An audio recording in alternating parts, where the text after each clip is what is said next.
The following is a Hoop Ball presentation.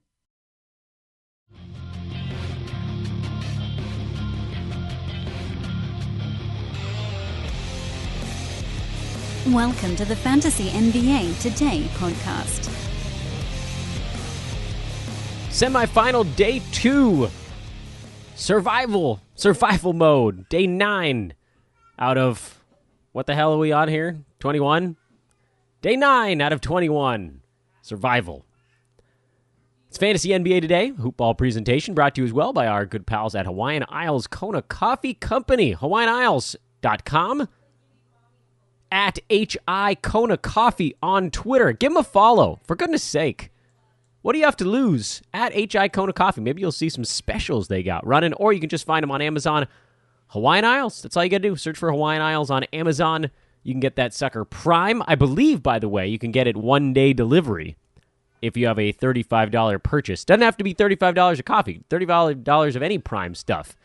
And you get that joint sent to your doorstep by tomorrow. That'll wire you. Get you ready for this survival mode because you are in it now. If you don't have the big guys that are going 4 times this week, you really got to pull out all the stops, and you got to hope for a break. And I didn't get it yesterday.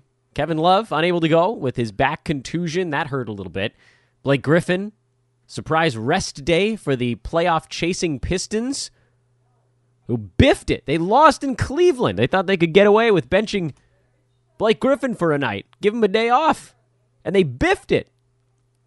Fools. They learned their lesson. Well, if you have Blake Griffin, he's probably not going to rest anymore, at least. Right? This was it now. They tried it, and they goofed it. They boofed it. But hey, at least Wayne Ellington went nuts. Remember back when I said I thought he'd average like 3.4 three-pointers a game? This is going to help. It's not going to do it all by itself, but it's certainly going to help. That team has been a streaming gold mine. But we're going to have to venture elsewhere because the Pistons now have 2 days without a basketball game. Oh, well. We'll figure it out, won't we? We won't run afraid. We will figure it out. This is a short Tuesday show. It's a halfer. We're calling these bad boys halfers now because we mostly just whip our way through the box scores, see if anything jumped out as interesting or particularly not interesting, get you set up for a stream, what to watch for on Wednesday, and then wrap her up. Get in, get out, get on with our life. 25 to 30 minutes, tops. It's my promise for today's show.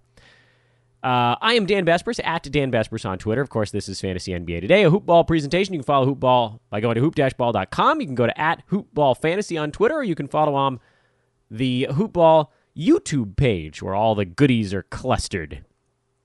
I think that's youtube.com/C/HoopBallMedia. Not 100% positive on that. Every podcast we do gets ported onto YouTube, so that's another good reason to be hanging out over there. We just told you Detroit biffed one in Cleveland, and I don't know if it's really going to cost them. They're 36-34 overall. They're a game up on the Nets. They're 2 up on the Heat, which is fine, but they're 3.5 up on the Magic. So they do have a little bit of breathing room there. Still a silly loss, frankly. A silly and kind of dumb loss that puts them... I mean, they were really sitting pretty. If they win this ball game, you flip that. 2 up on the Nets, 3 up on the Heat, whatever I just said, 3.5 up on the Magic instead. That's a lot of breathing room. They have a relatively easy schedule. I believe we talked about this on the podcast a few weeks ago, but not easy enough to just screw around like that. Anyway, with no Blake Griffin, that meant Ellington got to take 15 shots. Ish Smith took a dozen shots. Reggie Jackson and Ish, by the way, are basically splitting time. I don't know if that's because Reggie is dealing with an ankle thing or because Ish is just playing better. But Blake will be back in the next one, which is, again, on Thursday. And then a lot of these guys will go back to what they were doing before. Luke Kennard has totally fallen off the map. I'd rather have Langston Galloway. But again, you're not going to be going with any fringe Pistons now because of the 2-day break. For Cleveland, no Kevin Love. He had that back issue. He didn't end up playing, so he joined Nance, Dellavedova, and Thompson on the sidelines. That left plenty of opportunity. Colin Sexton scored 27, Chetty Osman 21. Even Brandon Knight is ramping up here. He's 29 minutes all of a sudden. What the hell's going on out there? He's actually like borderline fantasy relevant. I don't think any of us saw this one coming. And certainly when he played 20 minutes or 24 minutes for a couple of games. You thought, nah, can't stick. This was about as close as he's looked to old Brandon Knight. He had rebounds, he had assists, he had threes. Keep an eye on it. Cavaliers do have a 4-game week, but it's every other day, so there's not really a moment where you can kind of cluster them.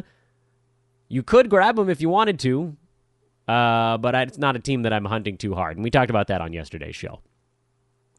Even Marquise Chris doubled in 19 minutes. Anyway, Utah whipped the Wizards. Is this the game that causes the Wizards to give up on the season? It's a possibility. They're 4.5 games back at the Heat, who won. It's a big turn here. You knew this was going to be a tough one. Washington 11 games under 500, but they're still fighting. They got too many guys on that team that refuse to give up, which is straight up idiotic because at this point you just want to pick. Meanwhile, teams out in the Western Conference that are tanking their way past the Wizards are thinking, this is wonderful. So for Utah, Derek Favors hurt himself, hamstring tightness, which meant Jay Crowder now is a very good streaming option if you want to. Utah, they go 4 times again this week. They play Wednesday, Thursday, Friday. So they're a really interesting team if you wanted to grab Crowder on Wednesday and ride him for those 3 games in 4 days, and then you could flip him again for somebody on Sunday if you wanted to, because that's when Utah's schedule eases up a little bit. I don't know. We might see Favors again later this week. We might not. It's a risk. But that's why we wait until the day of to make any of these types of decisions. I do it now. And for leagues that, you have stuff that happens a day in advance, well, you're a little bit up a creek. Joe Ingles continued his second half surge here. He's been a lot better since the All-Star break. Ricky Rubio, 8 points, 10 assists in this ball game. It was easy. Washington doesn't play any defense, and Utah does. And so Washington, almost everybody had a bad game, except for somehow Jabari Parker. The rest of them, pretty bad. I mean, Tomas Satoransky, you could argue 8.6 assists, 2 steals on 4 out of 7 shooting was actually sort of a serviceable line. Denver 114, Boston 105. Nice win for the Nuggets. Isaiah Thomas got his 6.5 minutes of fan applause in this ballgame. Jokic went huge and just slobbered all over Al Horford's head. He just destroyed him. 21, 13, and 7, 2 steals, 3 blocks, 3 3-pointers on 64%. Paul Millsap doubled. Gary Harris, signs of life, ladies and gentlemen. And as I mentioned on yesterday's show, Denver has a really nice schedule as this week wears on. They go Thursday, Friday, Sunday. It's a really good stream late in the week. So keep an eye on the Nugs. Especially Harris. He's a guy that's getting dropped. He's not alone. Monty Morris is probably floating around out there. Malik Beasley did not have a great ball game. Torrey Craig resurfaced in this one. But they have all these fringe assets. That's what you're looking for when you're streaming guys. Some safe, fringy dudes. And they play Washington and New York in that back-to-back. So someone's going to get a little healthy in that spot. That's a good thing for those of us that are streaming hard. You want to see Denver successful. And you want to see these guys playing okay, sort of just good enough to get on the radar, because that means they're probably going to hang around for us on Thursday. Boston with no Gordon Hayward, as we figured that meant a little bit more of some of the other guys, and in this one, it was a little bit more Marcus Morris, but nobody really stepped up. It was a lot of Kyrie and a lot of Al Horford when it comes right down to it. New York got blown out in Toronto, and I mean really blown out. 36-point loss. This was a total mishmash of minutes. Mitchell Robinson fouled out in 14.5 minutes. He had 5 rebounds and 3 blocks, and that was it. Damian Dotson, who'd been running hot, he had only 11 points. Alonzo Trier got warm off the bench. Kevin Knox is starting to show some signs of life. He shot the ball very poorly, but he's been a little bit higher usage again. That's not good for anything other than a points league situation, but we're just sort of pointing out everything that's happening right now. Mario Hezonja started, played 28 minutes with Noah Vonleh on the shelf, and got worked over by the Raptors, as did basically the entire team. What are you going to do? That's a game. It was a game they were born to lose. Freddie VanVleet filling in for Kawhi Leonard at 13 and 12. Kyle Lowry left in the third quarter with ankle soreness. So Freddie VanVleet, who it looked like was going to get pushed back behind Kyle Lowry, ends up getting a bump because they can't get both of their stars healthy at the same time. Marc Gasol, 12 and 11, although Serge Ibaka's due back in their next ball game. So was Kawhi Leonard. Jeremy Lin ended up playing a ton of minutes in this one. I don't think you can take a whole lot away. There's just sort of nothing of incredible relevance in this ball game other than the Lowry thing. So Freddie VanVleet gets more shelf time. I'm a little bit upset, honestly. I thought about picking him up, VanVleet. I just wanted to wait to find out what the deal was with Kyle Lowry. Then I found out he was in. Then I looked and someone had picked him up already, and I thought, all right, well, whatever. Kyle Lowry's playing. Then he's out. I should have grabbed him anyway. San Antonio, they keep rolling along here. Jakob Poeltl slowed down, 6.7 boards. Obviously, that's a tough matchup against the Warriors, especially with no Boogie Cousins, so there just wasn't really a big guy to deploy him against. Spurs were forced to go a little bit smaller, play Aldridge at the 5 a bit more. LaMarcus played well, DeMar DeRozan played well, Rudy Gay, Derek White, and then they got enough from the other guys. I would expect Poeltl to be better in their next ball game. Matchup is not quite as severe. They take on Miami and the very large interior of the Miami Heat. Olynyk, Bam Adebayo, Hassan Whiteside. I think you'll see plenty of Jakob Poeltl in that ballgame. Might have a tough matchup with Houston, and then they got Boston again. So I'm sticking with him. I think this is going to be a good week for Jakob. On the Warriors side, no Boogie. I don't know what his deal is, when he'll be back. You got the sore right foot thing going on. We were thinking about Kevon Looney and wisely thought against it because Andrew Bogut, in his first game with the Warriors, played 19 minutes and had 7 and 7. You're not using him for these 4 games the rest of the week. All this does is serve to kill any value of the other guys on the Warriors. And so it was a lot of Steph Curry, who didn't shoot the ball well, but put up an otherwise solid line. Dre, Clay, and KD, the usual crew. Miami 116, OKC 107 with Russell Westbrook suspended. Paul George had to try to do the heavy lifting. He got a bunch of help from Jeremy Grant, but it wasn't enough because the Heat, who have been running real hot lately, won again. They're 7-3 in their last 10 ball games. Goran Dragic, 26 and 11 with 6 3-pointers. James Johnson had 14 points and 5 defensive stats. Kelly Olynyk, 18 and 9. And oddly enough, it was Hassan Whiteside who lost all of his playing time. So in this one, they went to the Bam, Kelly, and James Johnson front court. That is to say, those 3 guys basically split the 96 power forward and center minutes. There were a smattering that went elsewhere. Bam got 30, JJ got 21, Kelly got 36. So that comes out to, 66, 87? So there were about 19 power forward minutes that went somewhere else, or center minutes. Hassan got 5 of them at center. I would venture a guess that Derek Jones Jr.'s minutes were considered at the 4, or Dwayne Wade even at this point in his career. Either way, certainly the lack of Justice Winslow allowed them to play all of those guys enough. But this was a nice sign. The Heat continue to show addition by subtraction. As they lose guys, they get better. It's just you let your guys go a little bit. Just yanking around all the time. So this is a rough one for Hassan Whiteside, and this is not what you'd call a terrible matchup because Steven Adams, Nerlens Noel, the Thunder do play generally some centers. I don't think Nerlens actually logged a minute in this ballgame, and Adams fouled out. So they did go small a bit. Patrick Patterson's played some 5. Markieff Morris played a bunch of 5. And yeah, that's rough for Whiteside, but I mean, you wouldn't think that rough. So I think maybe you move on at this point. Hassan Whiteside, you can just put him in the hopper. He's not doing anything for you. Bam is getting the big center minutes. Kelly Olynyk. JJ is, he looks actually pretty good all of a sudden, but I'm not picking him up. And then the Dwayne Wade farewell tour continues. Nothing new on the Thunder side. Figured Dennis Schroeder would be better, I guess. This was the Dennis Schroeder we know. Lots of points, few assists, and then not great other stuff. New Orleans beats Dallas in overtime. Which team tanked better? And it was Dallas, the winners of the tank battle. New Orleans, the winners of the game. Pelicans now 31 and 42. They are a scant 1.5 games worse than the Los Angeles Lakers, who suddenly now have their eye on that 8th pick in the upcoming draft. Oh, the tank battle. The Mavericks with the loss, they now are tied with the Grizzlies at 28 and 42. Memphis keeps accidentally winning ball games. Dallas is well on their way to working into that bottom 6. Pretty good, Dallas. Well done. That's some fine tanking. Some truly fine tanking.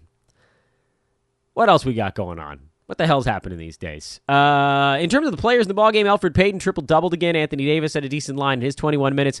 Kenrich Williams played 40. So did Frank Jackson. We've talked about what they can do and not do. And then Julius Randle is just going to go nuts the rest of the way, unless they decide they want to rest him for a minute. And they should, because they accidentally win ball games when he's in there. Dwight Powell, awesome. Luka Doncic, triple-double. Tim Hardaway Jr. starting to settle in a little bit, take some more shots. Maxi Kleber sprained his wrist. We'll wait and find out what the actual result of that. He's been playing well. And then Jalen Brunson, if you need basically points and assists. He's, like I said yesterday, kind of like a weird J.J. Barea type right now. We rumble along. That was an interesting one, I guess. Dallas, New Orleans, they continue to be a couple of these weird tanking teams. The shame of it is that we sort of missed the boat if we were going to run any Pelicans out there, because their schedule is trash the rest of the way. Straight up trash. Chicago beat Phoenix, another toilet bowl battle down in the Valley of the Sun. Suns fall to 17-55. The Bulls improve to 20-52. Yes, winners all around. Robin Lopez continued his dominance here down the stretch with 24-7. Chris Dunn actually played a little bit better in this ballgame. Larry Markkinen, Zach LaVine, they really got stuff from all of the young guys. This is the script for Chicago. Problem is, it only works against teams as terrible as Phoenix. DeAndre Ayton looked good. Maybe got a little energy back. A little pep in his step with no Rashawn Holmes behind him. Mikal Bridges, a rare off game. Couldn't get the shots to drop. He had fouls. Just sort of wasn't his night. He played 41 minutes, but just sort of a weird one for Bridges. It was just bad for Phoenix. Devin Booker missed a bunch of free throws, missed a bunch of shots. This is the ones you're afraid of with him. They've been a little bit fewer and farther between, but the fact that Josh Jackson was arguably the second best player on the Suns today, or last night, I should say, in this ball game, that's not great. Indiana, we talked about Wesley Matthews as a potential streaming option. This is a decent start for him in that regard. We also mentioned there weren't really any other options that jumped out. Corey Joseph is a name that's creeping in, but he just didn't really do it outside of defensive stats. Dougie McBuckets was okay. Tyreek Evans was kind of maybe back-to-back guy, but I think the fact that we sort of left this situation alone was probably for the best.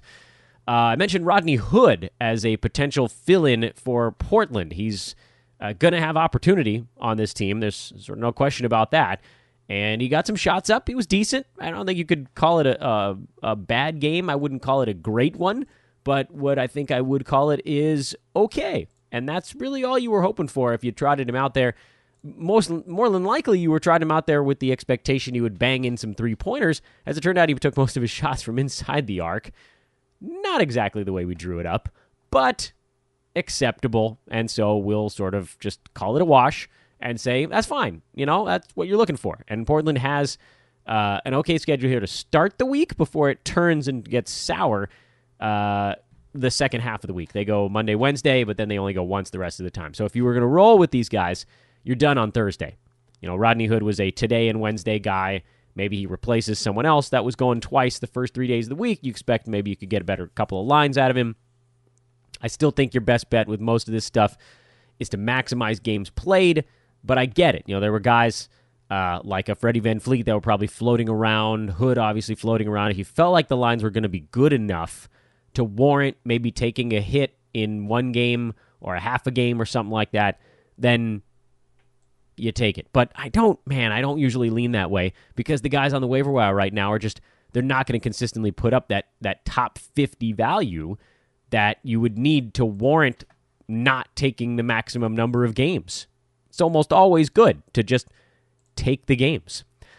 Want to let everybody know that we are basically filled up on the blurbing recruits now. We have a couple of you that are kind of coming through the application process. Don't worry, we're not going to cut anybody off. Everybody that got their stuff in is going to be evaluated, but a lot of the positions are filling up, and what might happen is there will likely be, I'm going to call it a wait list because it's not like college admissions over here, but there might be, this is an attrition game, and in all likelihood, someone that made it through is going to not be able to handle it. So it is kind of like a wait list. So, I'm not going to say send in a whole bunch of new applications right now. If you do, you're going to be probably a few slots down on the wait list. But if you're in the process already, we'll finish it up, obviously. And so a big thank you to everybody that's gotten involved, that wants to be trained up by the great folks here at Hoopball, Mike Passador, Aaron Brewski, Eric Ong. You're going to love it, and you're going to be so good at fantasy sports and fantasy writing when all of that is said and done. So what I will say instead is, come join our DFS contest and come join the Hoopball NCAA tournament bracket. There are tweets going out about it all the time. Check it out. It's free to enter. You just fill out a bracket. The winner gets a $50 Amazon gift card. The top 3 placers get t-shirts. You have to retweet the contest tweet to qualify, and then you just fill one out. It's super easy. It's super easy. It's just a Yahoo tournament bracket you get to fill out. So come join us for that. Obviously, come into the DFS contest. We've still got the same prizes with that one: Hawaiian Isles Kona Coffee, Hoopball t-shirt, and your share of $375 in cash prizes. Love it. That's all we're promoting right now. And I'll promo the crap out of it tomorrow on a Wednesday show with Micah Patria. But today, remember, it's Half-Length Tuesday, so we're not messing around. Big thank you to everybody that continues to rate and review the podcast. If you have a moment to do that, please do so. Again, I'm asking you, to those that haven't done it before, find this software, whatever it is you're using to listen to the podcast, and go drop a 5-star review and some friendly comments if you so desire. We've done this silly little exercise before where we talk about how to actually pull it off. The only one I truly know is the Apple stuff, and it's the podcast app on your mobile device. You pull it up, you search for Fantasy NBA Today, you click on the name of the show, and then you scroll all the way to the bottom where you can rate and review it. If you're on your computer, I'm pretty sure you just go to the podcast tab in iTunes, and it's a lot easier to find. I think there's a rate and review tab there. And what I would ask you is, if you haven't done it and you love the show, please do drop a 5-star review. If you have any friendly comments, please hand those out as well. And listen, I'm not begging for only positive reviews. If you're concerned with something or you have constructive feedback, just let me know on Twitter. Like I've said before, I take all of this stuff extremely seriously. If you have value-add ideas to the show, I'll listen to them. I've been told, talk about your team less. That's sort of something I can do, but a lot of the times I'm just trying to relate something that I'm looking at to a way that you guys can do it as well. I've been told, shorten the intros. I did that. I've definitely done that. These intros used to be 8-9 minutes long. Now they're 3 or 4. So there are a lot of good ideas out there. You don't need to drop an awful review to get your point heard. I listen to everything. At Dan Besbris on Twitter. Let me know.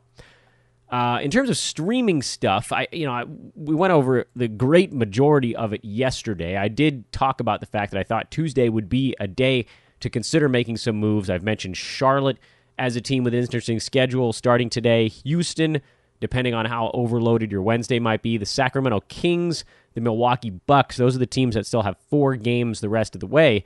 And so if you had some guys that played yesterday that you may have loaded up on because they had a big end of the previous week and then also played on Monday, today would be a potential day to unload those guys. Like, let's say you're sitting on a streaming asset that you don't like. Maybe you ended up with Luke Kennard by accident or something like that.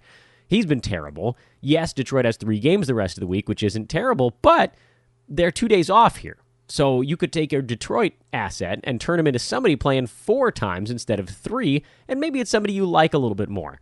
Like someone on Charlotte. I don't know. Frank Kaminsky's actually been playing pretty well with Cody Zeller out as a streaming option. Houston has Daniel House, Harry Giles on Sacramento. Milwaukee, maybe you roll the dice on Pat Connaughton. I wouldn't. But I'm just saying, that's an opportunity. I'm still looking a lot harder at Thursday, because after I get through my overloaded Wednesday, we're going to assess how all of my guys are performing. And if I have some dudes that I'm willing to part with, you have a handful of teams that we talked about earlier on today's show, like the Denvers, the Detroits, that go 3 times over the last 4 days of the week, and it might be worth reaching out and grabbing one of those guys. Charlotte has that same situation. They go 3 times the last 4 days of the week, so their schedule is good basically from today the rest of the way. But maybe you'd rather have your guy that plays Wednesday than whoever you'd be picking up on the Hornets.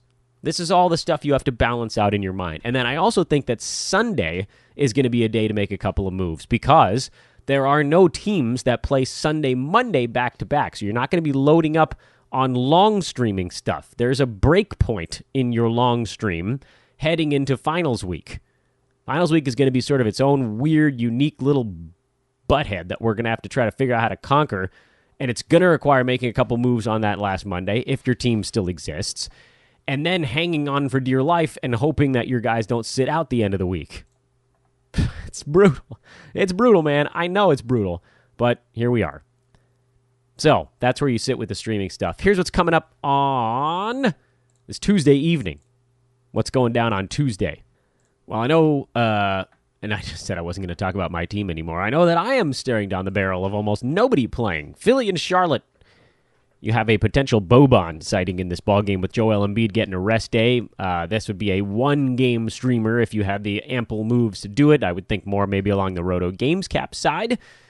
For Charlotte, we talked about how they're a really interesting streaming team, but right now the only guy on that club that's sort of fitting a potential stream option would be a guy like a Frank Kaminsky. Houston is in Atlanta. This should be a pretty easy one.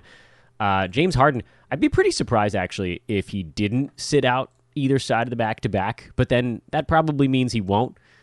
He's unbelievably durable. This is not what you'd call a back-breaking lift for Houston in Atlanta and in Memphis, considering Chris Paul sat out there, not the most recent game, but the one before that. Yes, I know they want to get the old guy more rest. I don't know what the point is of pushing Harden at this point. Like, what, you're going to win those games regardless, and the Rockets are pretty well locked into that 3 seed. The Blazers, they're playing well enough, but they just lost C.J. McCollum. I don't think the Spurs, they've won 9 in a row, but I don't know that the Spurs are going to catch them, and I don't know that the Rockets are going to catch the Nuggets or the Warriors. So what's the real point of pushing it this hard? Why bother? But then he's James Harden, so he'll probably just go ahead and play, and we'll look like idiots. I mean, all I'm saying is don't be surprised if he doesn't in one of them. Don't be surprised if he sits one of this back-to-back out. The Atlanta side, we're seeing more Taurean Prince. We're seeing just a weird mishmash of guys. They're finally getting into sort of the play-everybody mode, and on any given night, this is going to be a tough one. I don't know that their schedule fits itself into the off days, the Tuesday, Thursday, Saturday, if you really wanted to do it, but their schedule sucks. Houston, Utah, and Philadelphia, that's a tough one. I mean, you want to stream like a DeAndre Besbris? I don't think I would. I'd be looking at guys that you could potentially hold for more than just the Tuesday, Thursday matchup, especially because I just mentioned a bunch of teams that go Thursday, Sunday, and then something in between, 3 in those 4 days, teams where there are good options, like a Denver. So why blow a move if you're not going to gain a game? And that's basically what's happening here, unless you're beyond overloaded on Wednesday.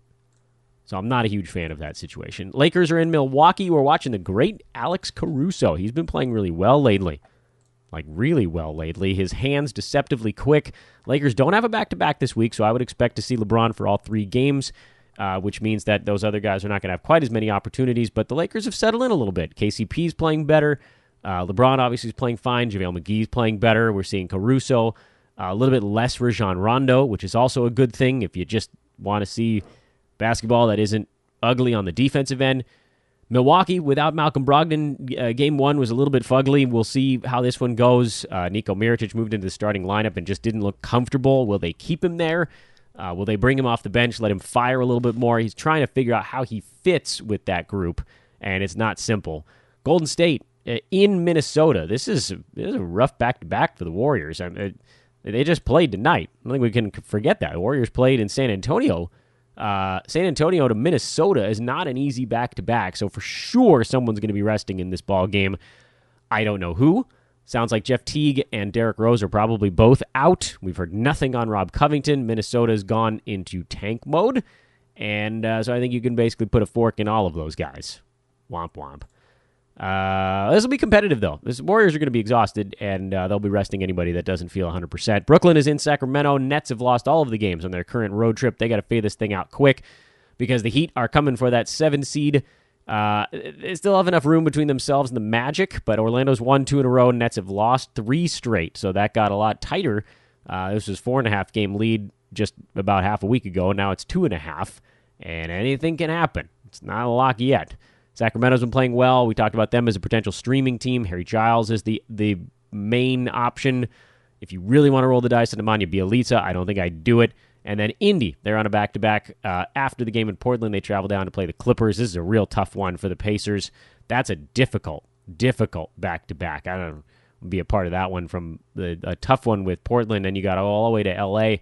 That's like a 2-and-change-hour flight. Clippers are ready to go. You know, that's a team that's just not going to quit. They're fighting, they're clawing. They're pretty safely in the playoffs now, but you can bet the Clippers would like to get into the 6 or 7 spot and dodge the Warriors. That's a big deal out west. With the East, you've got the Bucks, the Raptors, Sixers, Pacers, Celtics. All these teams nobody really wants to deal with. You're going to have a tough matchup at some point. Western Conference, everybody's good, but only the Warriors are truly scary for these other teams. And so you just, think about it. If you can, for the Clippers, if they can get into the 7 seed instead of the 8, not only would they dodge the Warriors in the first round, but you stay in the opposite half of the bracket. So they'd have the Nuggets, and if somehow they manage to advance past that one, it would probably be the Rockets. Not exactly chop liver, but it ain't the Warriors. It ain't the Warriors. And that's what's coming up on Tuesday night. Pretty simple. We'll obviously keep things going tomorrow. We'll do another streaming analysis, break down the Tuesday card, and then DFS Day. That's coming up tomorrow. So join our DFS contest, fill out the Hoop Ball NCAA bracket, and you can also join the DFS or the DraftKings bracket challenge. I think they're giving away like $500,000 or something crazy like that. That's over at DraftKings. Pretty sure there is an entry fee for that one. Let me see if I can get the exact details of it. I should be doing this promo right. Here is the official promo from our buddies over at DraftKings. It is free. Build a free bracket and compete for your share of $64,000 during this year's tournament. That's right, no deposit required. Thanks to Hoop Ball's partnership with DraftKings, make sure to submit your bracket by March 21st. You got a couple of days. $64,000 on the line. Build your tournament bracket now. Pretty sweet. We'll be posting that link. That'll be floating around again. It's just sort of a cool way. If you go and you sign up with DraftKings through this affiliate link, it looks good for us here at Hoop Ball. You get a chance to win a share of $64,000, and it doesn't cost you anything. It's free. If you already build a bracket somewhere else, just throw it into this one too. Thanks for listening, everybody. Half Size Tuesday. We're all done. Back tomorrow again with Mike Apotria, the great, the mighty, the wonderful, my guy, my golden boy, Mike Apotria. Love that kid. He's one of my favorites around here. He is at Mike Apotria. We'll talk to him tomorrow. We'll get our DFS card ready. Maybe I'll win another one. I don't know. Anything is possible. I just got to win one like every 5 or 6 weeks. And that should, I don't know if I'm going to play once we hit the playoffs. That's too dicey for me, man. The only reason I would do it is if everybody else quit and I had a really good chance to win. Yeah, whatever. You know what? Bite me. That's. I'd rather win than just play. I like taking money home. Am I crazy? I don't think so. I'm Dan Besbris. This is Fantasy NBA Today. Fantasy NBA Today, a Hoop Ball presentation. Thanks again to Hawaiian Isles Kona Coffee Company. Enjoy your Tuesday, everyone. We're talking fast right now. This is the speed you got to talk when you're doing basketball play-by-play, but I'm doing it on a podcast just for the hell of it, and you got a weird blooping sound right at the tail end if you made it to the finish of the podcast. We will talk to you tomorrow.